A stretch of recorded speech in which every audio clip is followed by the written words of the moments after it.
السلام علیکم ماما۔ وعلیکم السلام ورحمۃ اللہ۔ کیا ہم اندر آ سکتے ہیں؟ جی تشریف لائیں۔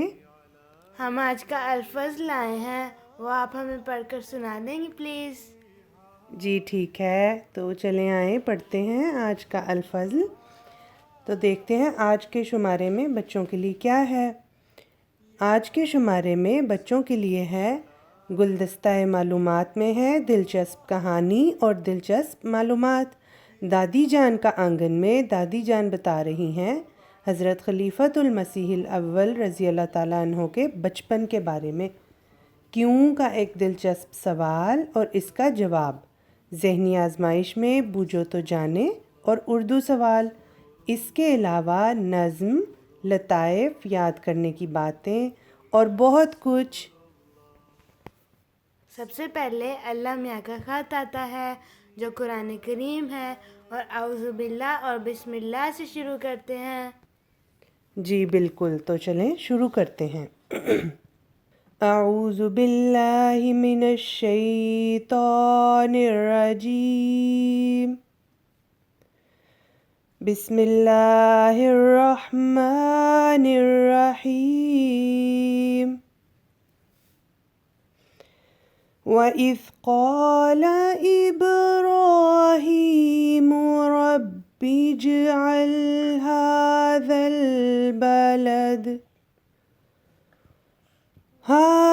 الْبَلَدَ آمِنًا وَاجْنُبْنِي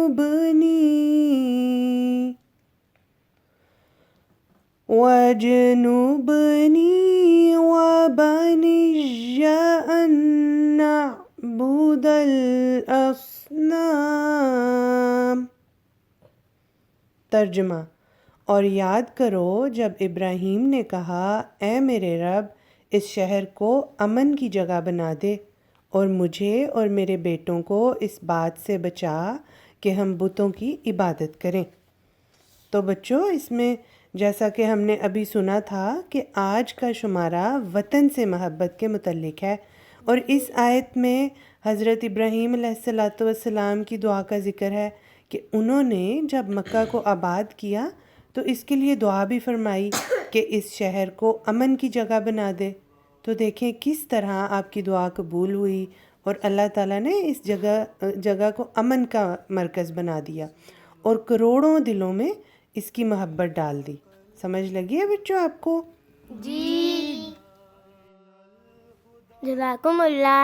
اس کے بعد آتا ہے ہمارے نبی، پیارے پیارے نبی صلی اللہ علیہ وسلم، اور ہمارے پیارے نبی کا نام ہے حضرت محمد مصطفیٰ صلی اللہ علیہ وسلم۔ جی بالکل، یعنی اس شمارے کی حدیث۔ تو چلیں دیکھتے ہیں کہ اس میں کیا ہے۔ مکہ کے لیے دعا۔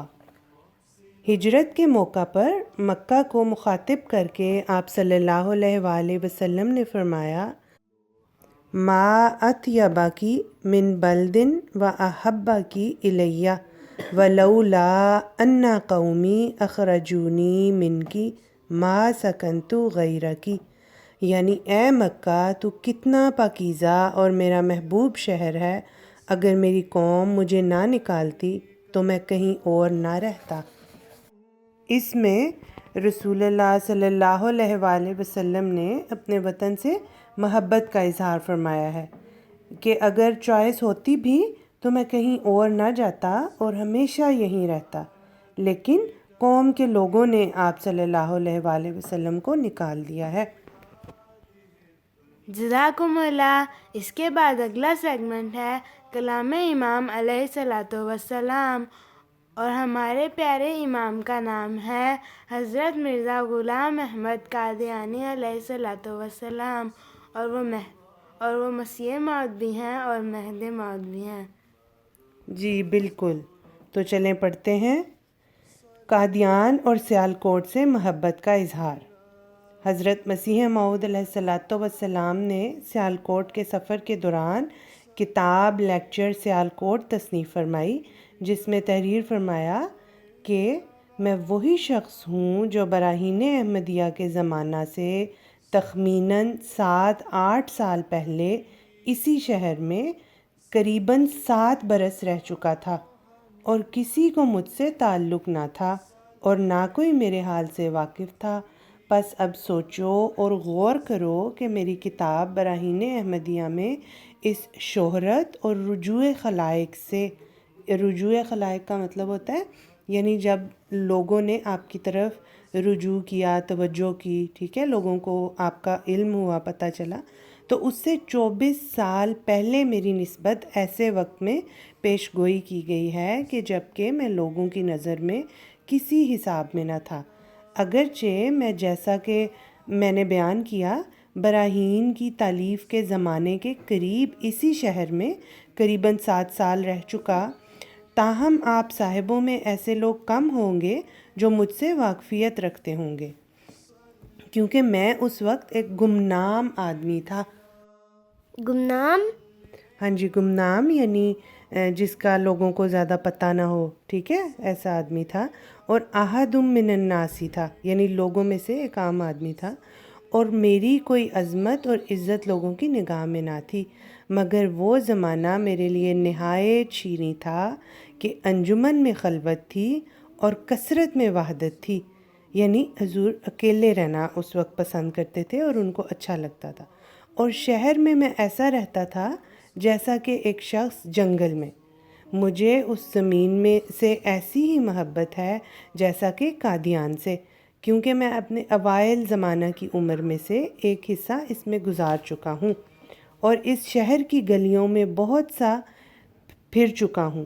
میرے اس زمانے کے دوست اور مخلص اس شہر میں ایک بزرگ ہیں، یعنی حکیم حسام الدین صاحب، جن کو اس وقت بھی مجھ سے بہت محبت رہی ہے، وہ شہادت دے سکتے ہیں کہ وہ کیسا زمانہ تھا اور کیسی گمنامی کے گڑھے میں میرا وجود تھا۔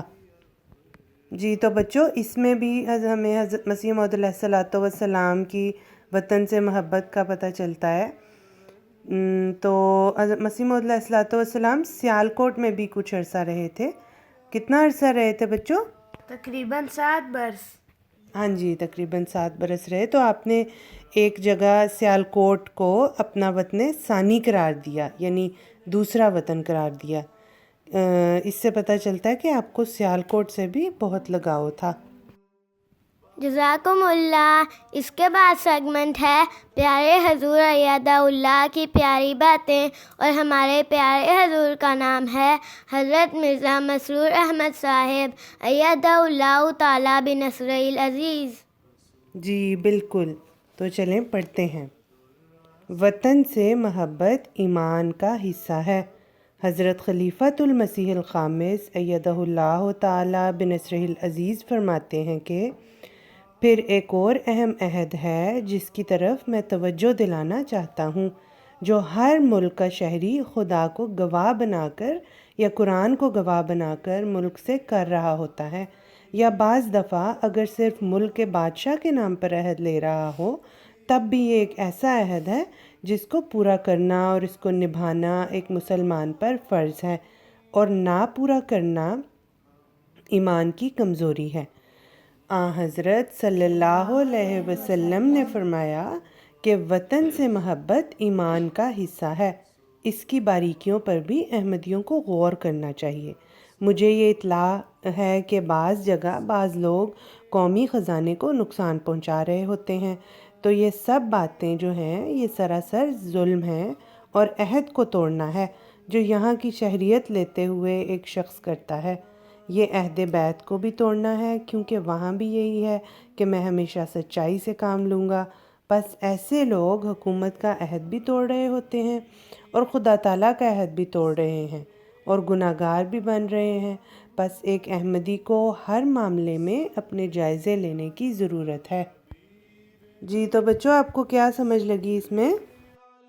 مجھے سمجھ لگی کہ جو ہم وطن سے محبت کا وعدہ کرتے ہیں وہ ہمیں پورا کرنا چاہیے۔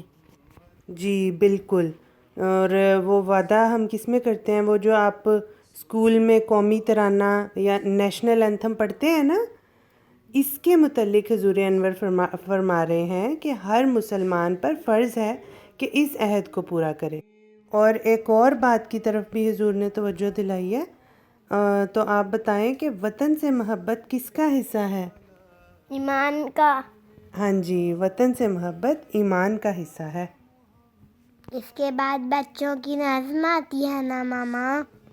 جی بالکل، محبت کے نغمات۔ محبت کے نغمات گائیں گے ہم، اخوت کی تانیں اڑائیں گے ہم، کدورت کی ہوں تلخیاں جس سے دور، وہ میٹھے ترانے سنائیں گے ہم، دلائل سے کثرت کو دیں گے شکست، کہ وحدت کا پرچم اڑائیں گے ہم، جہاں تک نہ پہنچی ہو آواز حق، وہاں جا کے قرآن سنائیں گے ہم، محبت کے نغمات گائیں گے ہم، اخوت کی تانیں اڑائیں گے ہم۔ تو بچوں، اچھی لگی ہے آپ کو نظم؟ جی۔ اور یہ نظم کہاں سنی ہے آپ نے پہلے؟ ٹھیک ہے، جزاکم اللہ بچوں۔ یہ تھا بچوں کے الفضل کا پہلا صفحہ۔